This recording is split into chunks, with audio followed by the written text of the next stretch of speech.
ჩვენ კი განვაგრძობთ გუშინ კინოთეატრ რუსთაველში თბილისის საერთაშორისო კინოფესტივალის მესამე დღე მანშლაგით ჩაიარა.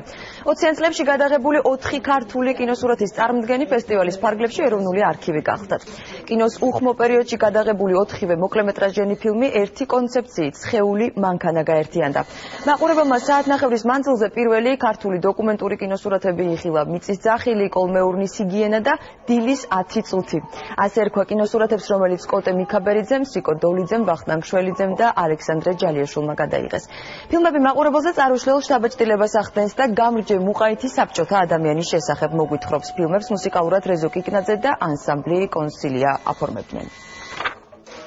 თითქმის არ არსებობს ინფორმაცია ამ ფილმების შესახებ.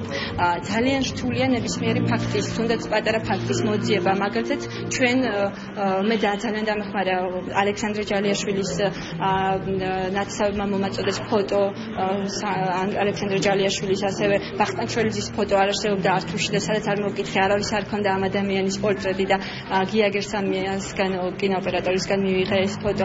ანუ არა მხოლოდ ვიზუალური, არამედ ინფორმაციული მასალა ძალიან ცოტა არის, როგორც საარქივო დოკუმენტებში ადრეულ ქართულ დოკუმენტურ ფილმებზე, ასევე ვთქვათ წიგნებში, პერიოდიკაში, ვთქვათ ინტერნეტში.